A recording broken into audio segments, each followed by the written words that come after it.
Sou o professor William Bottazini, sou professor de idiomas e de história, sou também diretor acadêmico do Instituto Angélicum e trabalho no campo de tradução, de aulas, enfim, faço uma série de atividades nesse sentido. Há muitos anos, já há mais de uma década, que eu lido com línguas clássicas, com idiomas em geral, mas com línguas clássicas em particular, e tenho desenvolvido alguns trabalhos. Recentemente foi publicada uma obra muito importante para quem se interessa por estudos clássicos, pelo trivium, pelo quadrivium, pelas artes liberais em geral, que são as Institutiones de Cassiodoro, obra que eu ajudei a revisar, né? A tradução foi revisada por mim e a obra também para a qual eu escrevi uma introdução. Então, a minha atuação em geral é essa. Recentemente também ingressei no campo do ensino domiciliar, chamado homeschooling. Eu tenho assessorado algumas famílias que querem transmitir o conhecimento de latim para os seus filhos e não sabem por onde começar, não sabem que material usar, a partir de qual idade iniciar os estudos e assim por diante. Então, esta tem sido a minha atividade. Então, resumindo, idiomas, história e tradução de grandes obras para a língua portuguesa.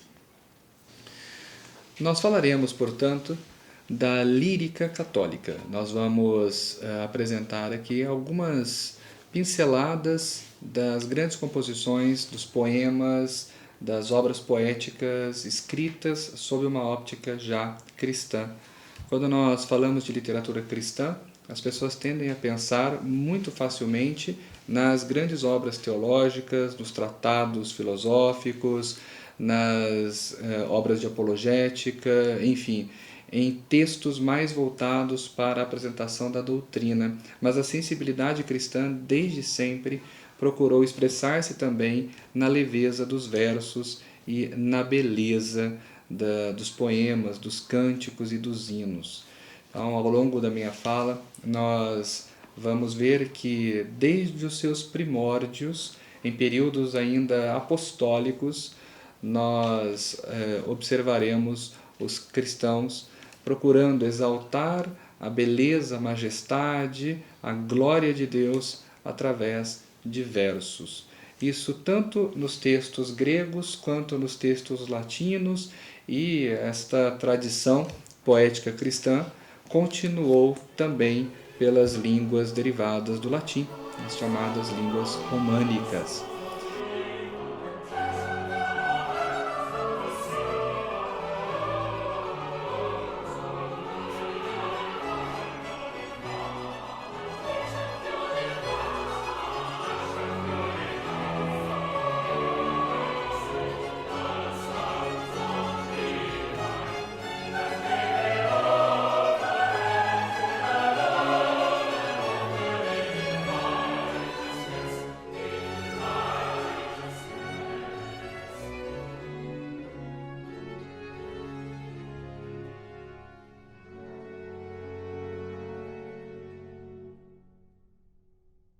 Pois bem, antes de falar da própria lírica cristã, é importante ressaltar que a tradição de cantar a Deus, ela já vem de tempos veterotestamentários, isto é, desde o Velho Testamento nós encontramos uma série de passagens bíblicas que na verdade são hinos.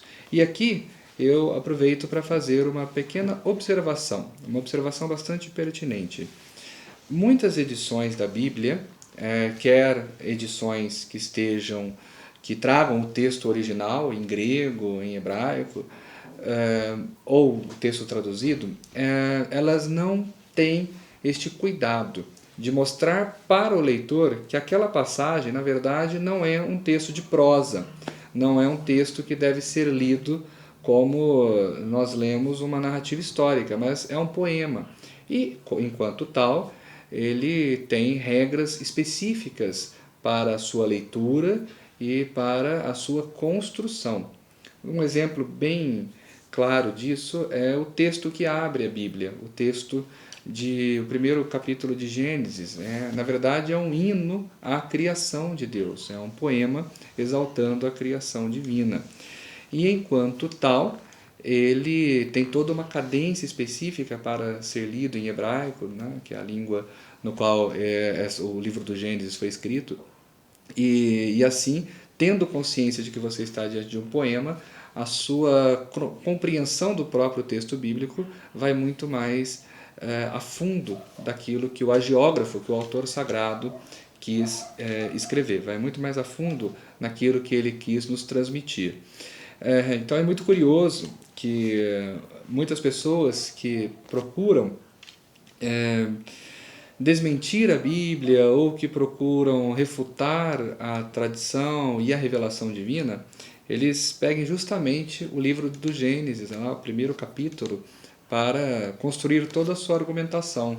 Mas ali está falando isso, aquilo, olha lá, como é que Deus fez isso primeiro e depois outra coisa, isso não é possível, tal. Bom, em linhas gerais, aquele texto nada mais é do que um poema, um verso, uma poesia que exalta a criação divina acima de tudo. Um texto revelado, evidentemente, que traz as verdades eternas de que Deus criou todas as coisas e todas as coisas criadas por Ele guardam determinada ordem.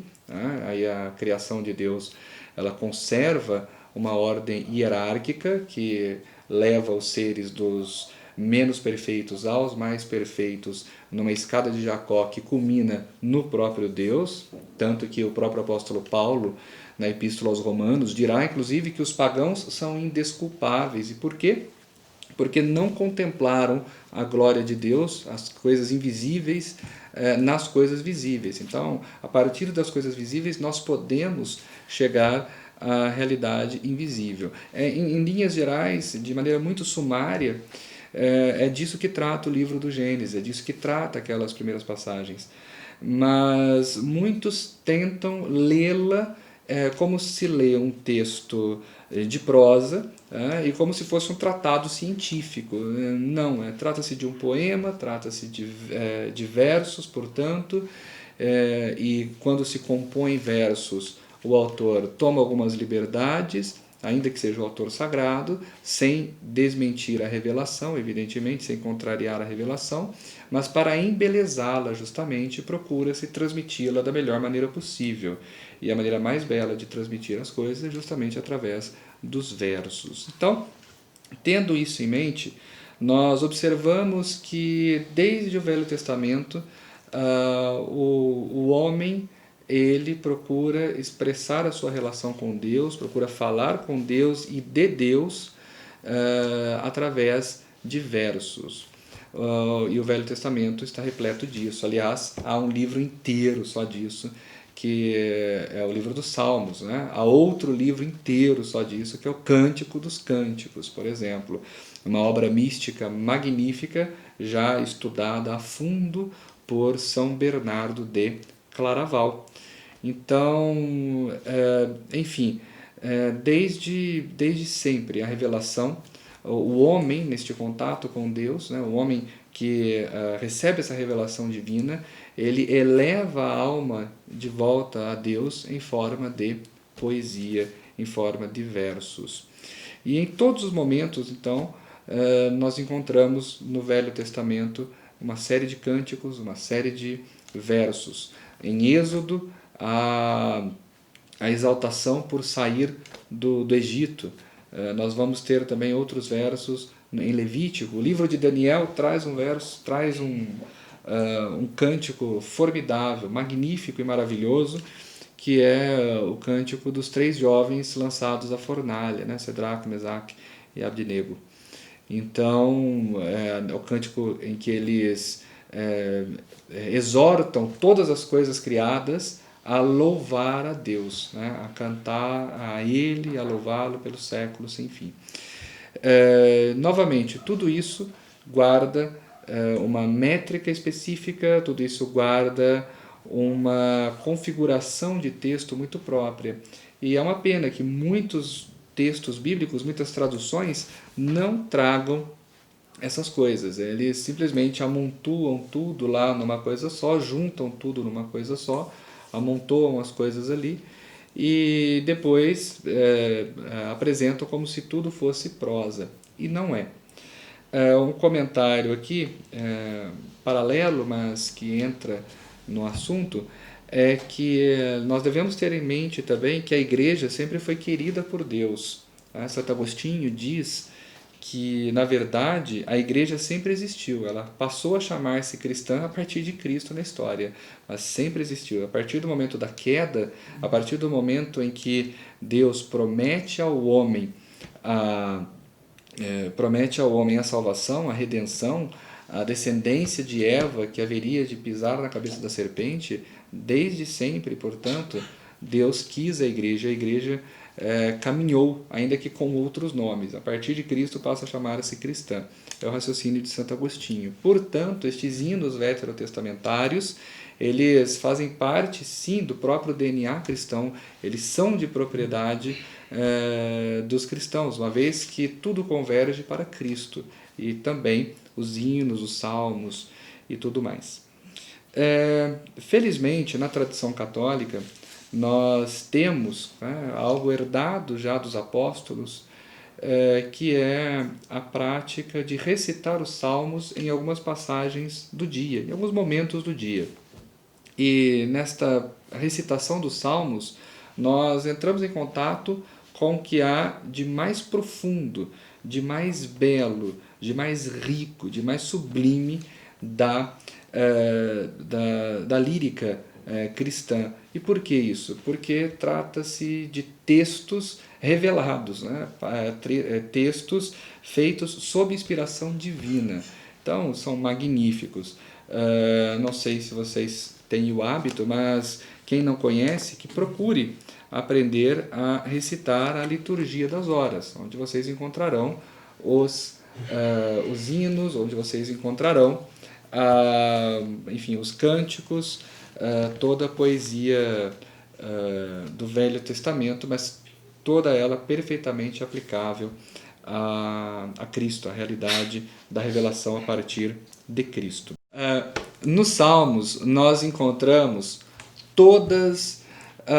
tudo aquilo que pode iluminar a nossa espiritualidade. Nós encontramos o Cristo que sofre, o Cristo glorioso, nós encontramos as perguntas que muitas vezes nós fazemos, atos de contrição, de perdão, implorando a misericórdia divina, enfim, tudo isso está nos Salmos. E quando lemos os Salmos, nós não devemos lê-los, novamente, como lemos qualquer outro texto de prosa. Não, nós devemos ler respeitando a cadência deles, a organização em que ele está, as sílabas tônicas. No caso da própria liturgia das horas, na versão em portuguesa, que eu tenho uma versão latina e uma versão portuguesa, no caso da liturgia das horas na versão portuguesa, as sílabas que devem ser lidas com mais força, inclusive, estão já em negrito.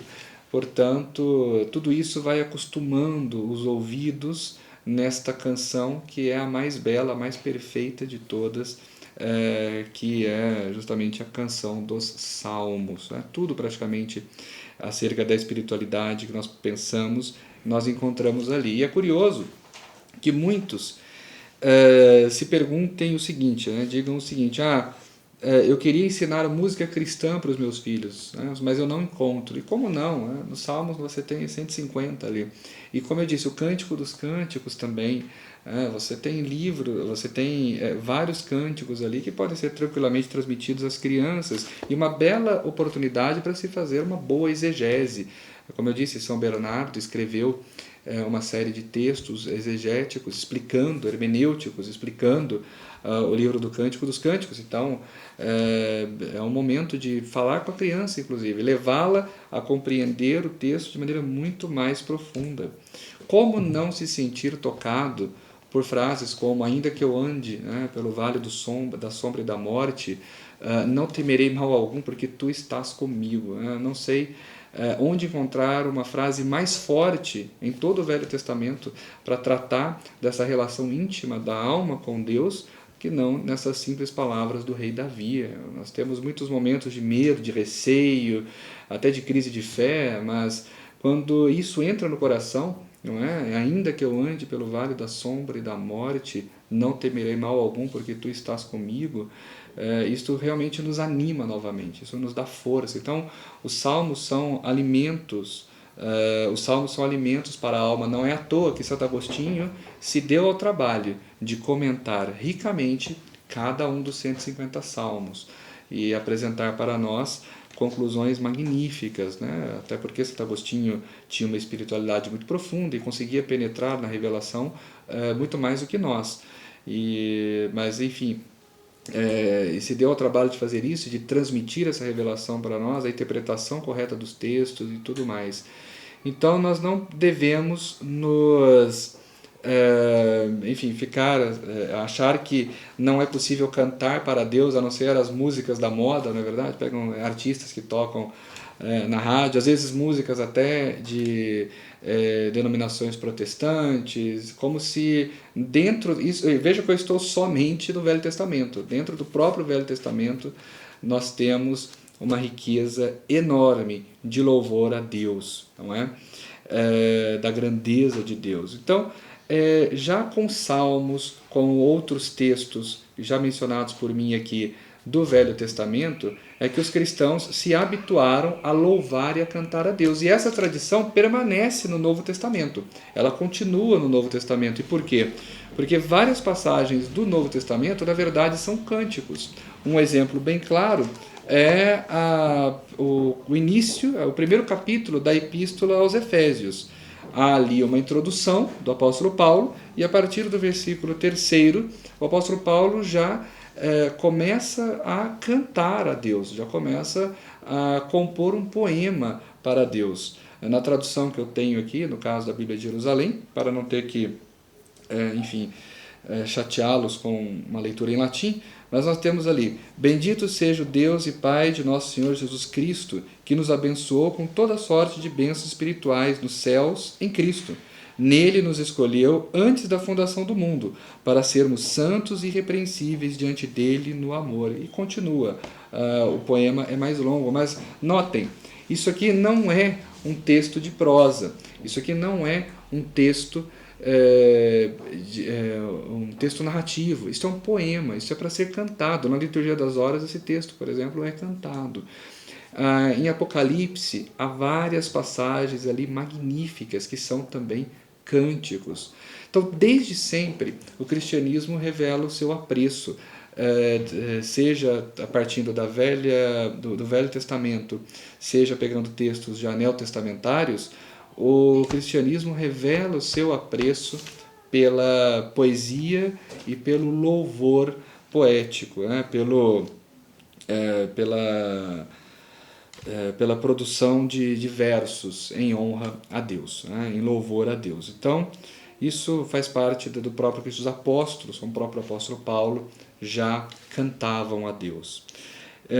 Engraçado, quando se fala de poesia e de versos na antiguidade, pensa-se imediatamente nos autores pagãos: Horácio, Virgílio, Ovídio, até Catulo, Marcial, entre outros. Não que estes não tenham seus méritos, evidentemente eram homens de grande inteligência, mas toda a beleza deles não falava de Deus, né? Era uma beleza bastante relativa, uma beleza relativa às coisas deste mundo aqui, né? Uma beleza que não contemplava, não se levantava para contemplar a beleza em si, que é o próprio Deus. Ao passo que os salmos, ao passo que os cânticos do Novo Testamento já fazem isso, se elevam usando uma forma bela de poesia para louvar a própria beleza, que é o próprio Deus.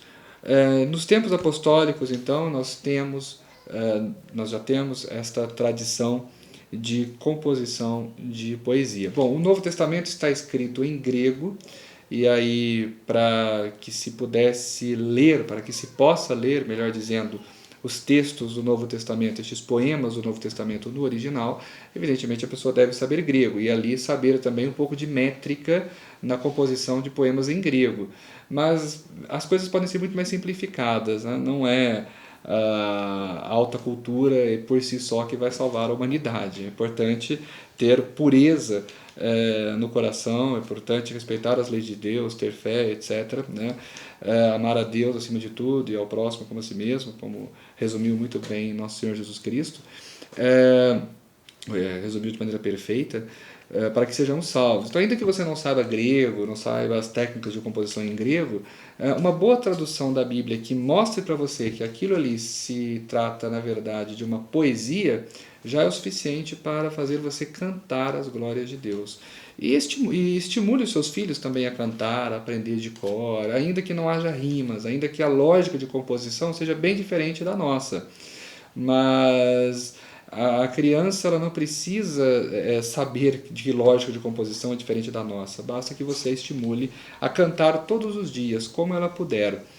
Tanto que a própria recitação dos salmos e destes hinos feita pelos monges ao longo dos séculos e reproduzida em obras como o Graduale e o Antifonal, né? É sempre muito simples, né? Mas é uma simplicidade que eleva a Deus. E até no próprio YouTube, às vezes você encontra um vídeo ali feito dentro de um mosteiro, de uma casa de religiosos, em que eles leem de maneira cantada, e você pode imitar isso.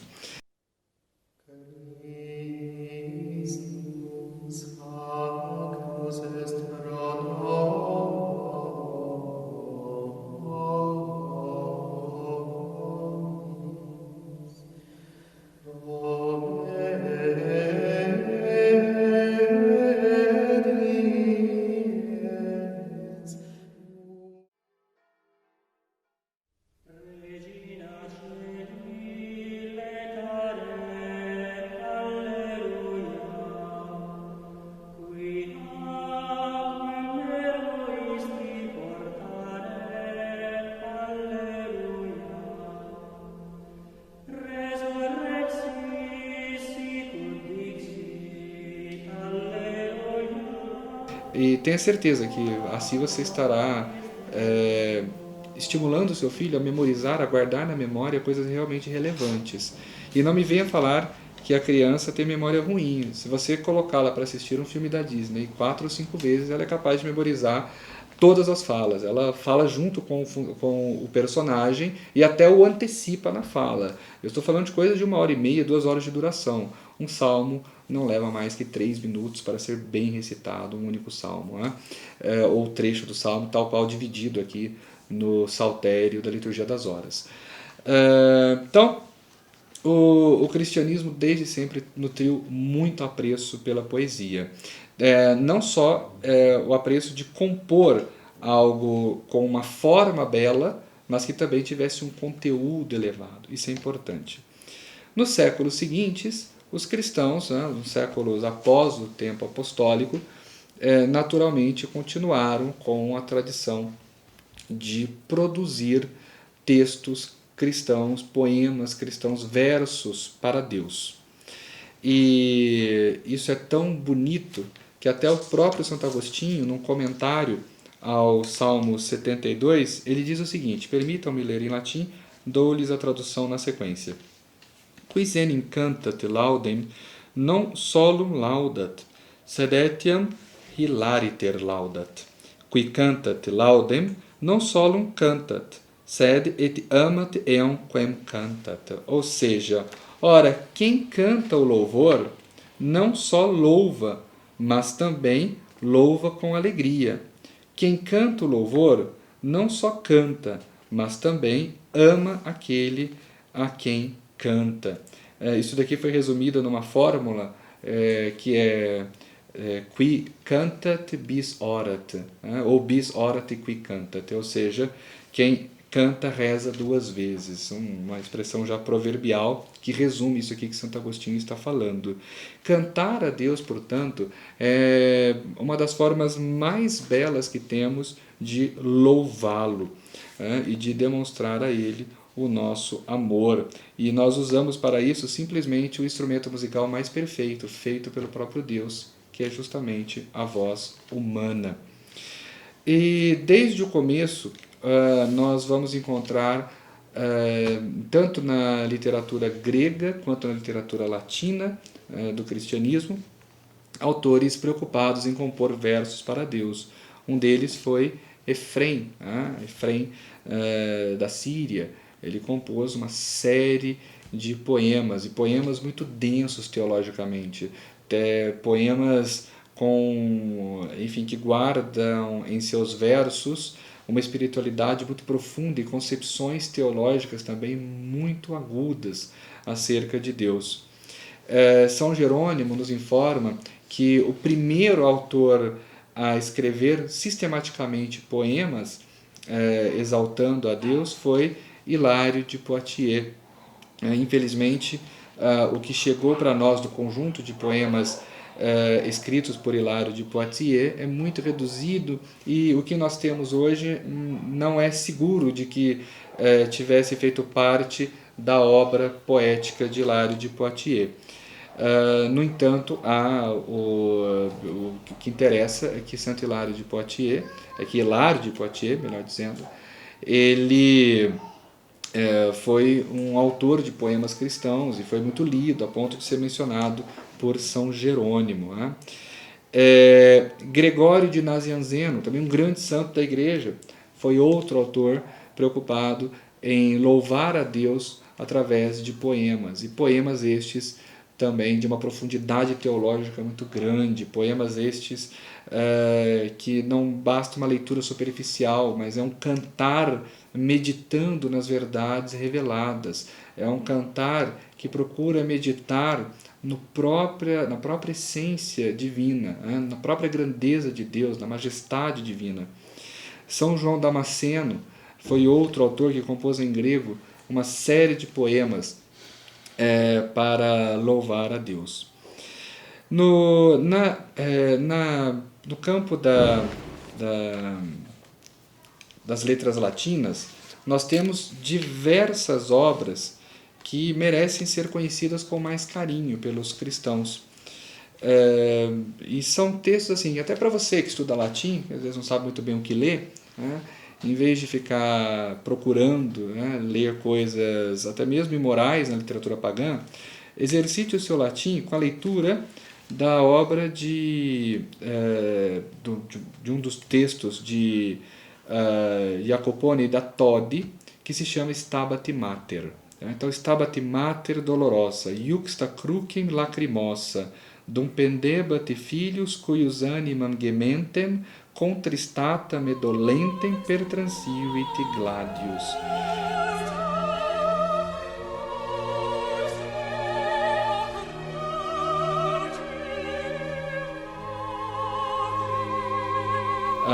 O belo da poesia latina, porque da poesia latina cristã, é que ela já não fica mais presa às métricas dos autores clássicos latinos, mas ela procura obedecer a algumas coisas da métrica antiga, mas cuidando para enriquecê-las, por exemplo, através de rimas. Então, depois, a partir ali de algum momento da Idade Média, nós já temos composições latinas de poemas cristãos que vão respeitar não só regras de métrica, mas regras de rima, que torna a memorização muito mais fácil.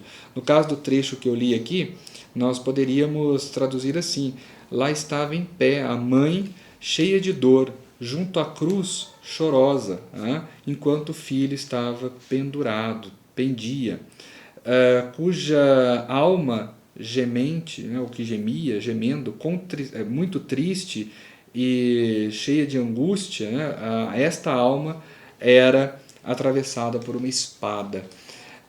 Notem que não é simplesmente algo feito para ser belo na forma, é belo na forma já, mas é algo para ser espiritualmente belo.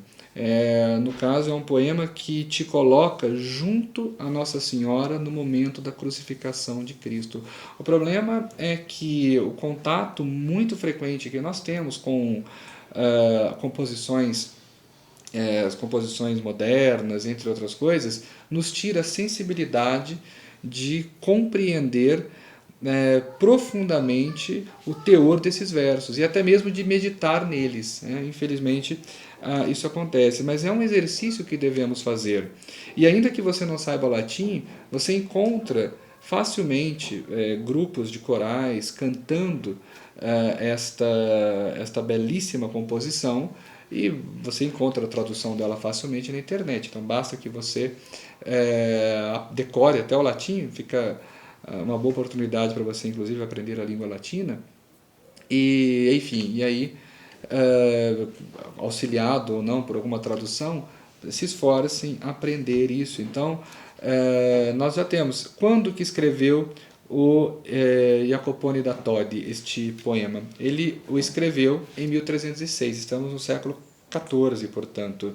Mas o grande Santo Ambrósio, um dos homens responsáveis pela conversão do também grande Santo Agostinho, no século IV já tinha uma coleção grande de versos latinos, já estava contribuindo para a lírica latina. E um dos poemas dele é Aeterne rerum conditor, que diz assim: Eterne rerum conditor, noctem dienque regis, et temporum das tempora utaleves fastidium. Ou seja, ó Eterno, Criador de todas as coisas, que governas o dia e a noite, e dás o tempo dos tempos, das tempos para os tempos, para que alivies o fastídio. E ali ele começa, Nocturna lux viantibus a nocte noctem segregans. Luz noturna para os viajantes, que separa a noite da noite. Preco dieiam sonat e o barco solis evocat. O arauto do dia já canta, ou seja, o galo, e chama, convoca o raiar à luz do sol. E ali ele começa a falar todo um hino de quem acaba de acordar, acaba de despertar, e ao abrir os olhos, vendo as mudanças cósmicas trazidas pelo amanhecer, parte disso para exaltar a este Aeterne rerum conditor, este eterno Criador de todas as coisas, e que rege o dia e a noite. Logo nos primeiros versos, isso não é sem razão, Santo Ambrósio já reconhece a grandeza de Deus, que governa o dia e a noite.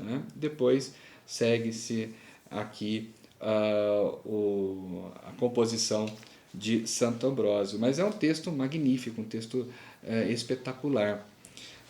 Continuando ainda dentro da literatura latina, como não comover-se com o Te Deum, não é? Te Deum, a ti, ó Deus. Este que é um dos hinos, composto também na Antiguidade, ainda no século V, este é um dos hinos mais incríveis já escritos. É um hino que reconhece a grandeza de Deus, que louva a Deus até mesmo através dos anjos. Une-se, é um hino que pretende unir aquele que o recita aos próprios anjos, que cantam a Deus, Santo, Santo, Santo, Senhor Deus dos exércitos, Dominus Deus Sabaoth, até o que diz. Estes versos são tão fortes, tão sublimes, que a igreja o canta em momentos de grande solenidade, como é o caso do domingo da ressurreição, os domingos em geral e em outras solenidades. A igreja se une uníssona para cantar este Te Deum, um dos, como eu já disse, um dos hinos cristãos mais importantes.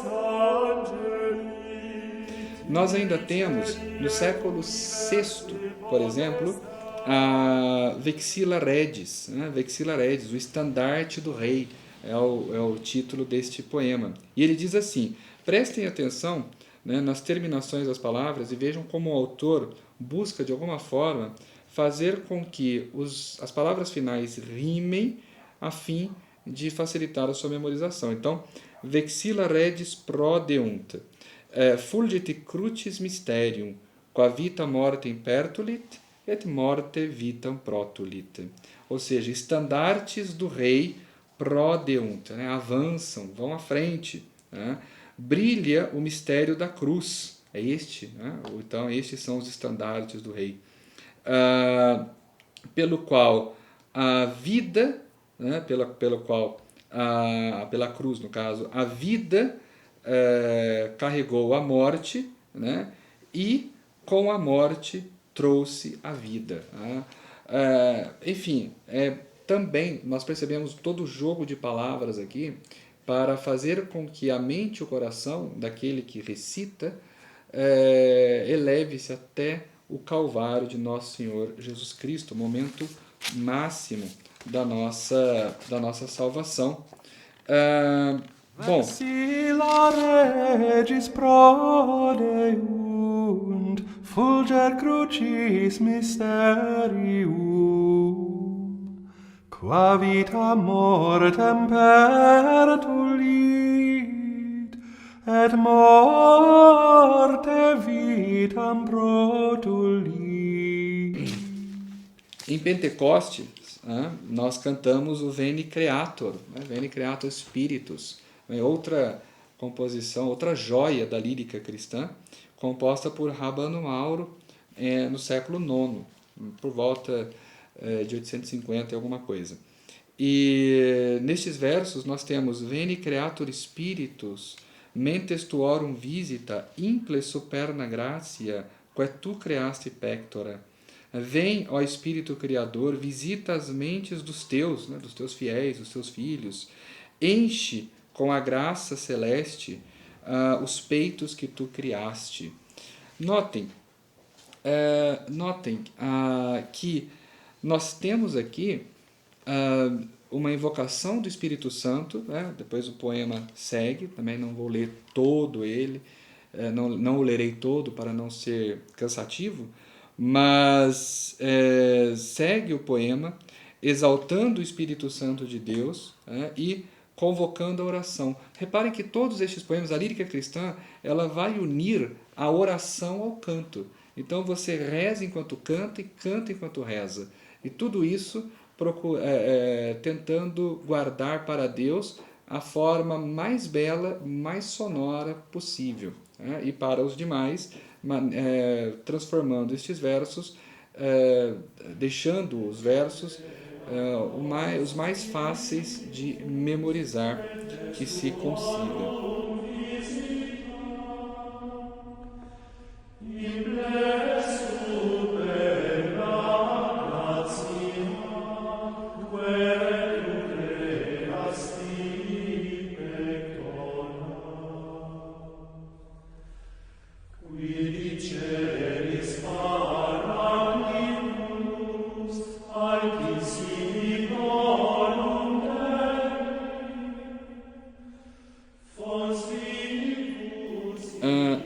Outro hino também deste período do início da Idade Média é de Paulo Diácono, por volta do século VIII. Ele compôs o Ave Maris Stella, né? Ave Estrela do Mar. Ave Maris Stella, Dei Mater Alma, atque semper Virgo, Felix Celi Porta. Então, Ave Estrela do Mar, saudação Estrela do Mar. Nutriz, mãe nutriz de Deus, né? Mãe de Deus nutriz, que nutre, que alimenta. E sempre virgem, feliz porta do céu. Aqui já um hino mariano, uma composição cristã para louvar a Nossa Senhora.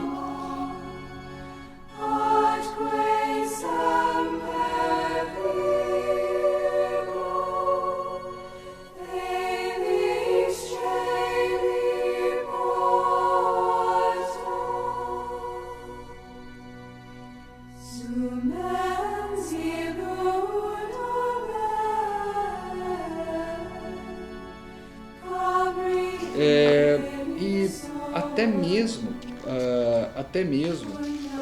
o grande Santo Tomás de Aquino, ele cuidou de compor textos em louvor a Deus, não textos teológicos, mas poemas, poesia, versos, né?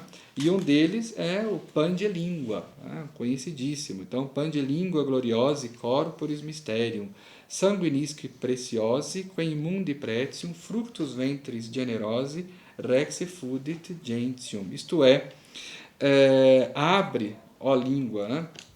O mistério do glorioso corpo, né? Canta a língua, o mistério do corpo glorioso, do sangue precioso, que, como preço do mundo, né? O fruto do ventre generoso, né? Do nobre ventre, né? Rex fudit gentium, né? Deu, dali saiu o rei das nações.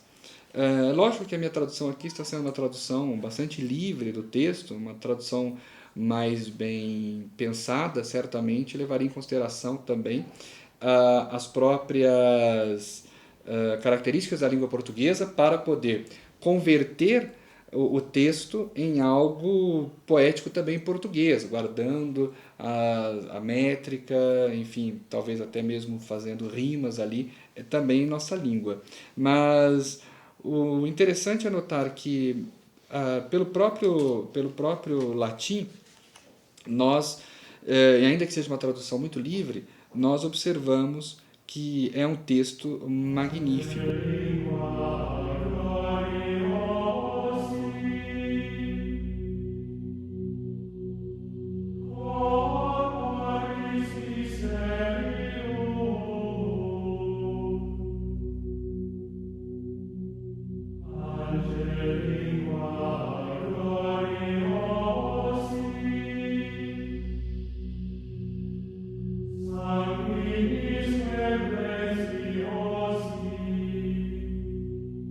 Agora, a coroa da lírica cristã, né, pelo menos do período medieval, é sem dúvida nenhuma o texto Dies Irae, né, ou seja, os dias de ira.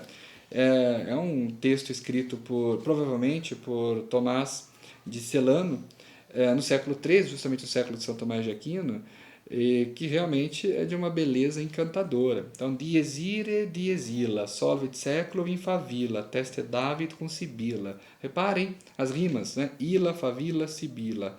Quantos tremores futuros, quando iudex est venturus, cuncta stricte discussurus. Urus, urus, urus também aqui em tudo. O dia de ira é aquele dia em que se destruirá o século, o mundo, em cinzas, sendo testemunha Davi com a Sibila. Ainda tem este toque aqui, fazendo uma referência à Sibila, que era uma espécie de oráculo, de profetisa na literatura pagã, mencionada, por exemplo, por Virgílio no 6º livro da Eneida. Notem que o autor ele concentra aqui primeiro a questão apocalíptica do fim dos tempos, né, o juízo final, mas ele também tenta demonstrar o seu conhecimento, né, ele demonstra, aliás, o seu conhecimento da literatura pagã, fazendo essa referência a Sibila, e vários textos cristãos farão isso.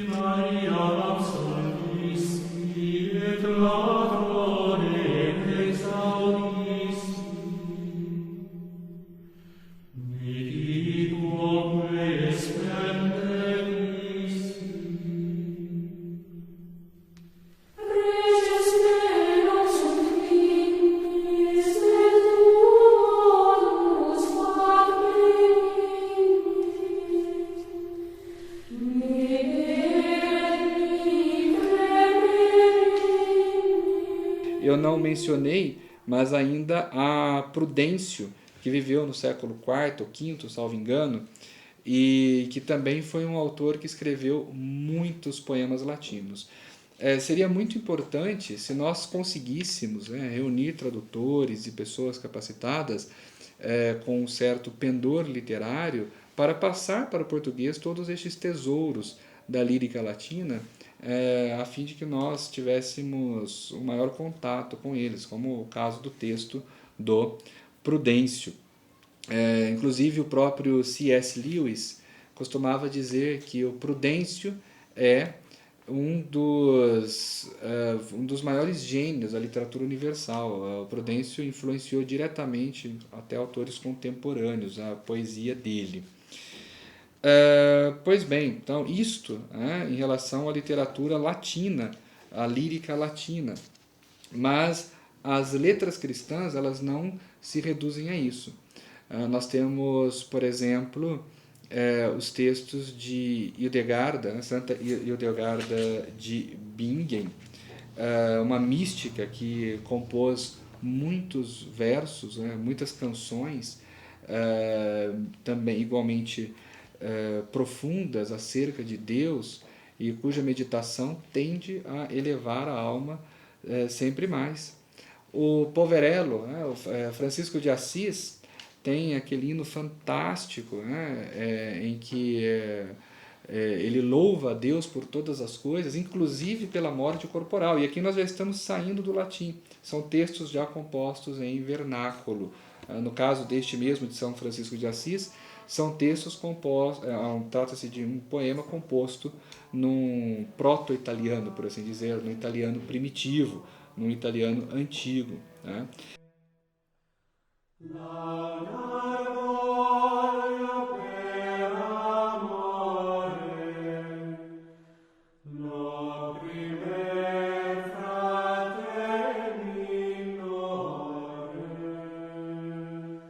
San Francesco, amor diletto, Cristo tal nel suo conspetto.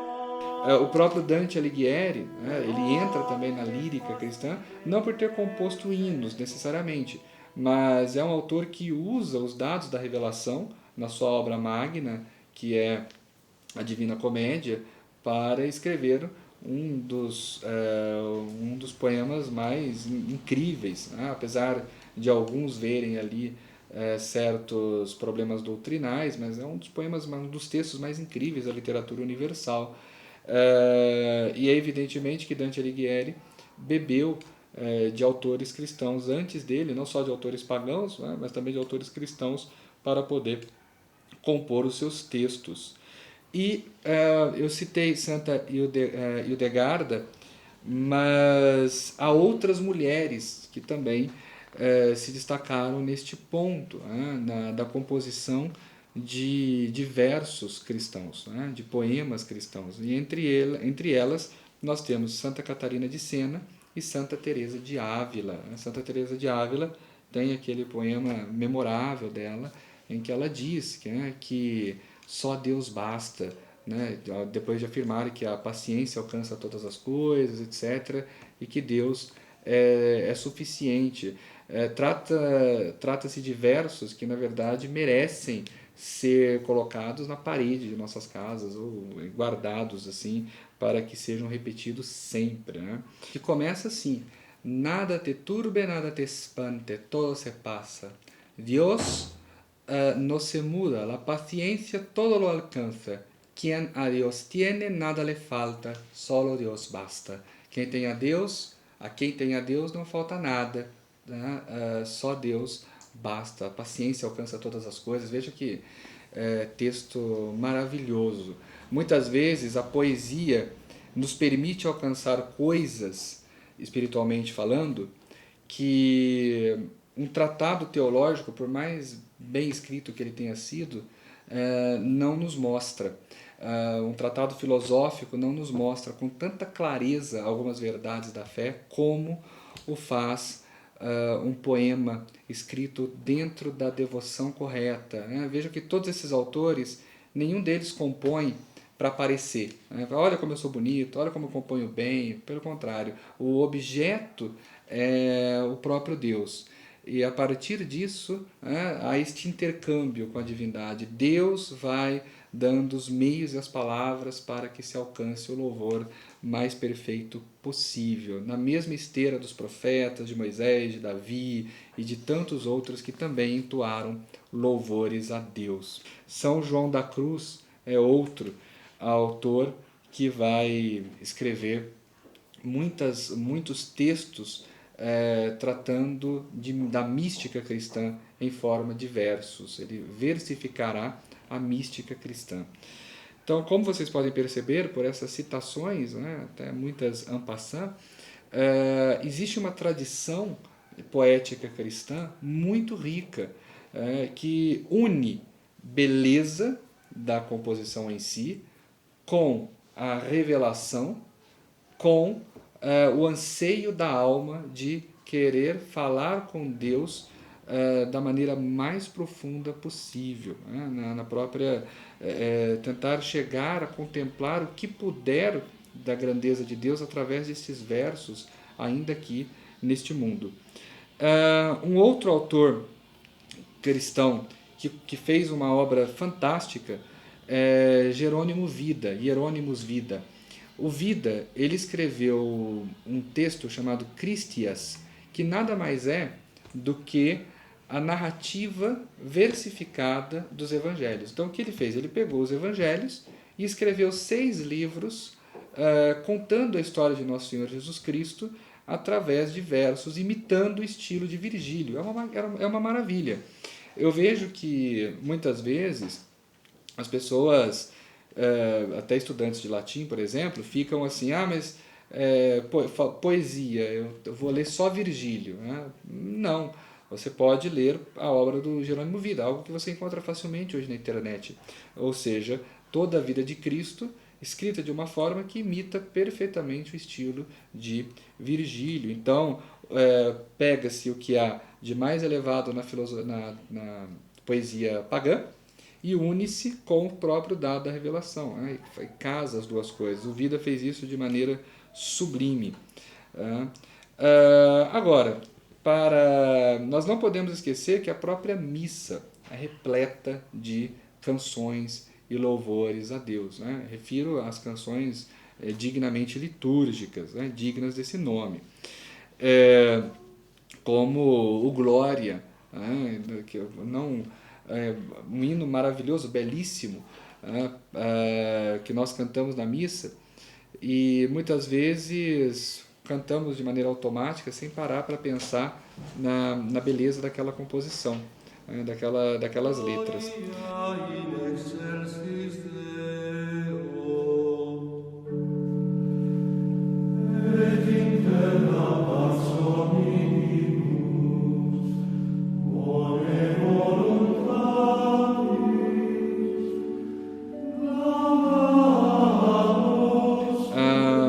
Também temos o Sanctus, que é outra peça de poesia cristã, de hino cristão, muito, muito belo.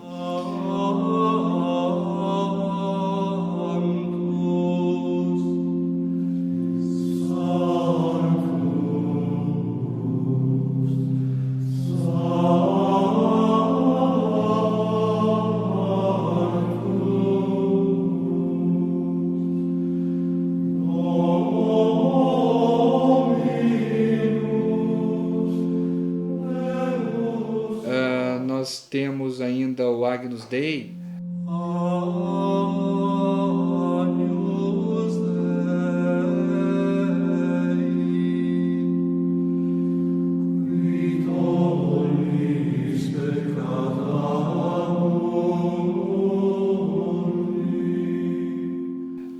Enfim, toda a missa, aliás, nós temos até a missa cantada, a missa em si transformada num grande poema que eleva o coração e a mente do homem até Deus, inclusive preparando-o para encontrar-se com o próprio Deus na Eucaristia e elevando-o em oração após a comunhão.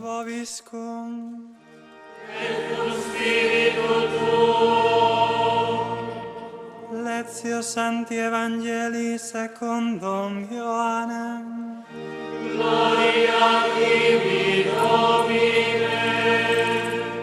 Enfim, como se pode ver, a lírica cristã ela é muito pouco estudada no Brasil hoje, né? Eu particularmente desconheço algum texto que trate especificamente da lírica cristã, da análise dos poemas, da sua história, da história dos autores e assim por diante. Nós não temos isso. E creio que para os pais ou escolas interessadas em adotar as artes liberais, seria uma excelente matéria-prima para as aulas de música, por exemplo, né? A poesia ela sempre foi pensada desde a antiguidade para ser cantada em um determinado ritmo, não é só recitada e lida simplesmente, como eu mesmo fiz aqui. Ela foi pensada para ser cantada dentro daquela métrica. No caso do latim especificamente, também do grego, as sílabas têm duração, então tem sílaba longa e sílaba breve, né? E os poemas todos são compostos pensados assim: sílaba longa, lida de um jeito, sílaba breve de outro jeito. Um excelente exercício intelectual enfim, para aprimorar não só os próprios conhecimentos literários, mas, claro, também usar esses instrumentos literários para louvar a Deus. E toda essa composição cristã, lírica, católica, ela vai ter reflexos também até no nosso bom e velho português. Muitos autores compuseram peças magníficas também, tratando do mistério da redenção, tratando do nascimento de Jesus. Me ocorre aqui agora Gregório de Matos Guerra, né? O Boca do Inferno, poeta que viveu na Bahia e que compôs peças magníficas, olhando para Jesus crucificado, por exemplo. O próprio Camões tem vários trechos de poemas seus dedicados também ao mistério da redenção. Enfim, reitero, nós temos então que os cristãos, desde sempre, né, já há uma longa tradição herdada já do Velho Testamento de compor versos para louvar a Deus. Isso foi feito tanto no grego quanto no latim, quanto nas línguas vernáculas depois, feito por homens de inteligência sublime, como o próprio Santo Tomás de Aquino, Santo Ambrósio, que eu citei aqui, São Gregório de Nazianzo, São João Damasceno, etc. E também depois nas línguas vernáculas, né? Citei aqui alguns como São Francisco de Assis, Santa Teresa. O cristão, a alma do cristão é a alma que canta, como diz o próprio Salmo 150, cantai a Deus um cântico novo. Este cântico novo não é somente a vivência, né, da doutrina evangélica, né, da nova lei, da nova aliança. Não é somente cantar a Deus com a própria vida, né, convertendo-se realmente e aí então abandonando o velho cântico dos pecados e dos vícios para cantar a Deus um cântico novo de virtudes. Mas nós podemos perfeitamente bem interpretar este trecho em sentido literal, que é cantar mesmo a Deus. E, se não me engano, para encerrar com uma passagem de Santo Agostinho, né, devemos caminhar na nossa fé e cantar, né? De Santo Agostinho, ambula e canta. Se não me engano, foi Santo Agostinho, ambula e canta, caminha e canta. Certo? Então, espero que esta fala breve tenha despertado o interesse em procurar esses autores, em aprender essas poesias, estes versos, saber mais sobre a lírica cristã e quem sabe até montar um coral aí na sua igreja, ensinar os seus filhos a louvar a Deus, a cantar salmos ao Senhor, e assim por diante. Quem nos diz que quer ser louvado, né? O próprio Deus nos diz que quer ser louvado também por cânticos, pois ele mesmo fez as revelações, ele que inspirou a Bíblia, inspirou vários autores a compor cânticos. Então, é uma maneira legítima e muito bela de louvar a Deus através de versos. Pois bem, esta foi a minha fala e fiquem com Deus. Espero que nos encontremos em outras oportunidades para outras apresentações.